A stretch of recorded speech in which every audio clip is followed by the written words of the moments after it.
Successful people are not people without problems. They have, as a rule, just as many problems and largely the same kind as everyone else. The difference is that they learn to solve their problems. Successful living is nothing more than the ability to solve successfully the problems which are as much a part of living as breathing. The degree of our success will be determined by the extent to which we can solve our problems. If you can tell me what you want, I can tell you how to get it. The problem with the great majority of individuals is not with their ability to achieve their goals in life, but rather with the failure to understand two factors vital to successful living. The first is to make the decision as to what it is we want enough to give it most of our attention until it's been achieved, and to clearly define it. And the second is to fully understand that we have the ability to achieve this goal, or we wouldn't want it in the first place. The next vital rule to successful living is to understand that our success is won or lost by our ability to serve others. We are interdependent, and it's just as impossible to succeed without serving others as it would be to live in our modern world without others serving us. Our rewards in life will and must always be in exact proportion to our service. It is the misunderstanding of this single law which, in my mind, is responsible for fully 90% of the frustration and discontent we see around us. Now, a lot of people don't like this law, if they're even aware of it, but not liking a law does nothing to change it. The basic laws of nature and economics are unchanging. If we're out of step with them, we are, as Thomas Huxley put it, checkmated, without haste, but without remorse. But to those who know and work with the laws, he said, they are paid with the overflowing sort of generosity with which the strong delight in strength. If a person doesn't like his income, all he has to do is take a good long look at his service. Look where you will find this law in undeviating operation. Our rewards will always be in exact proportion to our service. This is the law, then, that lies as the supporting structure of economics and personal well-being, so fix it in your mind. All attempts to sidestep or in any way avoid this law will result in frustration and failure. So this brings up the question, if what I want is more than I now have, how can I increase my service in order to earn it? Well, whom do we serve? We serve people. So let's take a moment to try to understand people. The more we understand them, the better we can serve them. I think of an adult human being as a grown child, doing his best to play for the first and last time on earth this game called life. The extent to which he learns the rules of this mighty game will determine his success. But right here we run into an historic and exasperating fact. People down through the centuries have, with the most amazing consistency, divided themselves into two groups. One group contains about 5% of any given population. The other group contains the remaining 95%. Neither of these two groups is any better than the other. But one thing separates them. The big group, the one containing about 95% of the people, never seems to get the word, while the smaller group, the 5%, does. Now, what do I mean by getting the word? I mean about 95% of the people never quite understand, emotionally or intellectually, that we as individuals control, to an altogether unsuspected extent, our lives here on earth. That each one of us is the architect of the structure fashioned by our years. You see, all of us want the same things, but only about 5% figures out how to get them. Within each of us burn two unquenchable ambitions: to serve importantly and to gain financial independence. Both of these worthwhile goals are within the reach of all of us, man or woman, but according to statistics, only about 5% achieve both of them. Why? Let's look at it logically. Every human being has a tendency to think, act, and talk like those by whom he is surrounded. This is environment, and it exercises an enormous influence on our lives. We've already pointed out that 95% don't seem to get the word in life. Then it follows that in the case of any given individual, the odds are 95 to 5 that he is surrounded by the larger group. And since a body in motion tends to remain in motion until acted upon by an outside force, that he will continue to conform to his group unless we can do a better job of serving him through knowledge. The failure of most people to live successfully is not caused by their lack of abilities, far from it, but rather in their failure to decide what it is they want, and understanding that our wants are governed by our talents and abilities, and that we are divided into two groups of roughly 5% and 95%, and that it's the 5% group which is successful. So here, let me give you a definition of success which, to my mind, covers the subject completely. Success is the progressive realization of a worthy ideal. That is, anyone who knows where he is going in life is a success. At the moment he makes the decision of what it is he intends to accomplish, of what it is he considers a worthy ideal, he is successful. Once this goal has been accomplished, he is again, by our definition, a failure, until he establishes a new goal toward which to work. To my mind, this is what we as human beings were intended to do, to go through life from one achievement to another, and to finally come to the end of our road here on earth, still reaching, still working toward a new and better plateau on which to stand. For this is to live and live completely, to know as much as we can know, to serve as much as we can serve, to accomplish as much as we can accomplish. Well, since success is the progressive realization of a worthy ideal, why are we faced with only 5% who can be called really successful? Because the best estimates available tell us that only about 5% will ever decide upon and define the one thing they want. One thing, because we can only do one thing at a time. To my mind, the story of a person's life is the story of a quest, a search to which he devotes his life. We know that the happiest people on earth are those who know exactly what it is they seek and set boldly out to find it. And while we're all dreamers, the fortunate ones are those who have found a dream so exciting and worthwhile that they'll devote a part or all of their lives to making that dream come true. But while all dream, by far the great majority, that 95%, never realizes that a persistent daydream is often the point on which we should set our compass, the place toward which it is meant for us to journey. The tragedy is that the great majority shrugs off this built-in direction finder and returns to the wide, visible, well-marked road in life which they feel must be the best road because it carries the heaviest traffic. Well, let's make this point clear. The road in life with the heaviest traffic is not the best road to follow, for it is the road of the 95%. It is the road with no more opportunity and with 19 times as much competition. Of all the billions of human beings who've lived on Earth, all great advances, all great ideas have come from just a handful, a few thousand out of billions. Now, how have the people as a group reacted to the great ideas? Every great leader and thinker, from Socrates to the Wright brothers, has been scorned, ridiculed, poisoned, imprisoned, stoned, pilloried, burned at the stake, or crucified. Mankind as a group has made a consistently grisly game of tormenting his saviors. Why? Lack of information, lack of knowledge. It comes from following the wrong crowd.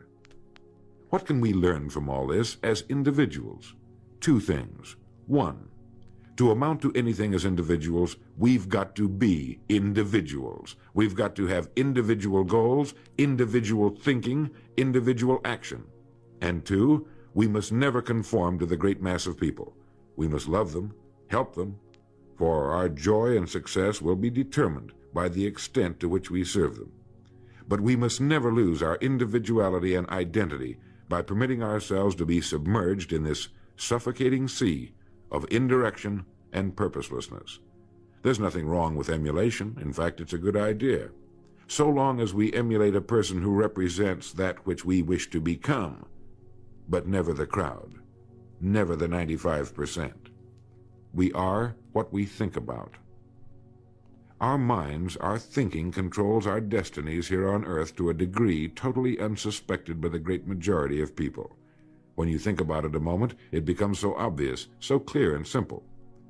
Well then, if we become what we think about, and if we can control our minds, we can pretty well tell our own future.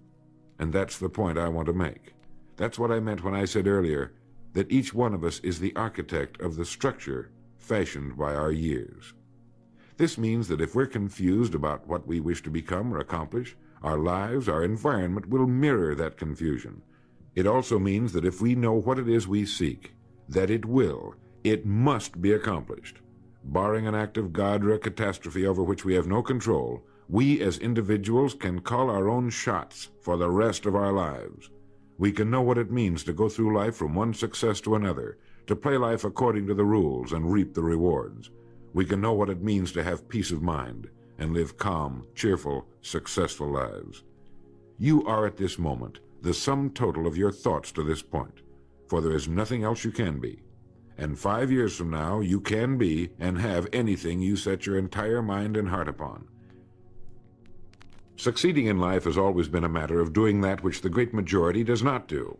Now let's keep this in mind as we get into this business of goals. It isn't that I want to make an invidious comparison between the 5% and the 95%, not at all. That's just the way it is. And if we don't recognize it, it will be to our cost. At the beginning of this record, I made the statement, if you can tell me what you want, I can tell you how to get it. You see, the trick is not in achieving our goals, it is in establishing them. A ship would never leave a harbor if it did not have a destination. An industrial plant would never open its gates if it did not have a product or a purpose.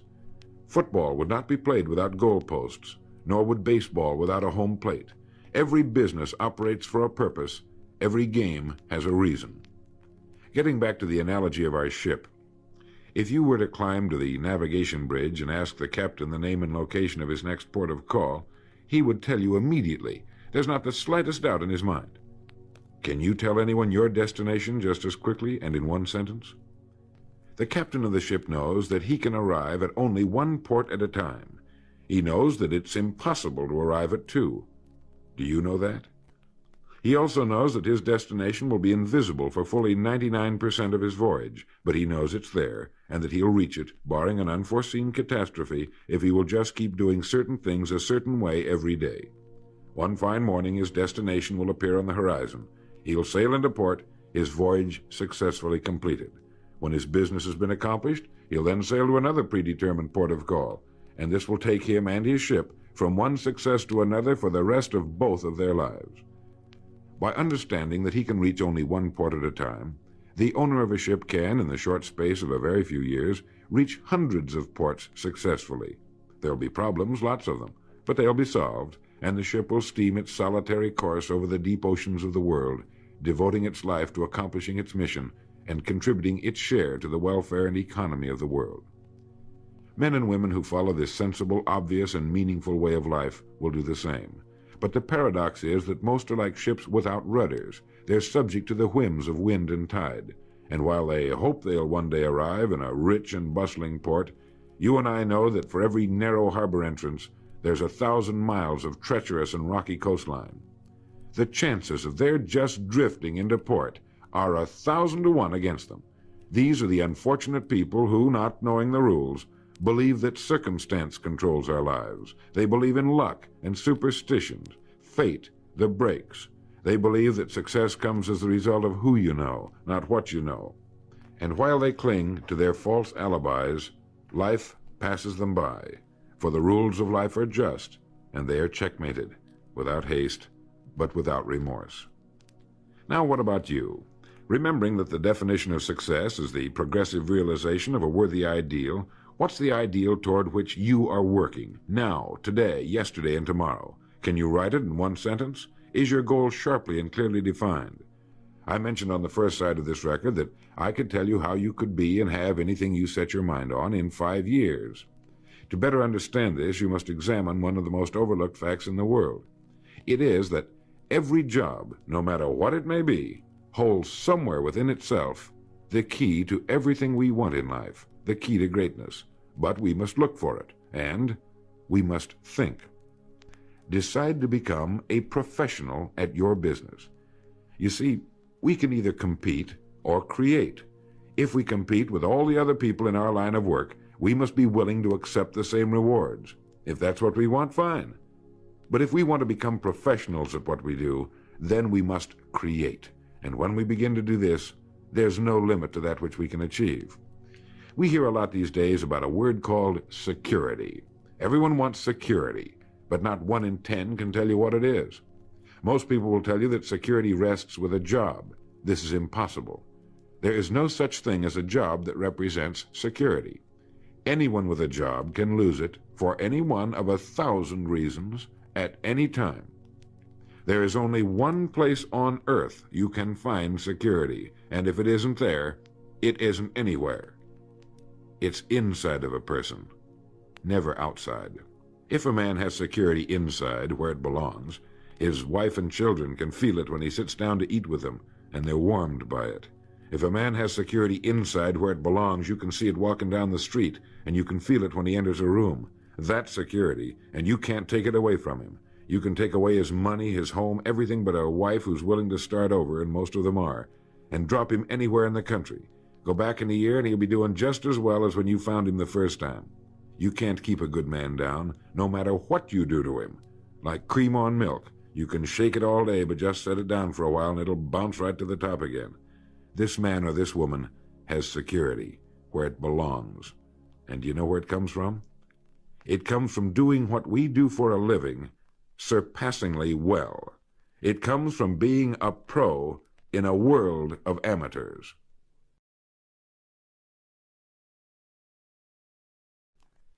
Becoming a pro isn't difficult. It comes from knowing what to do with time. It comes from knowledge, planning, and working. First, knowledge. This means learning everything we can about what we sell, learning everything we can about people, since that's who we sell, and learning everything we can about selling, since that's our profession. What we sell, who we sell, and how to sell. Those 3 subjects would fill a large library, but we can take things one at a time, and by devoting an hour a day to study, we can become outstanding professionals in 5 years or less. And it's the professionals in this business who can write their own tickets, good times or bad. They can live where they choose, and being professionals, work when they choose. Second, planning.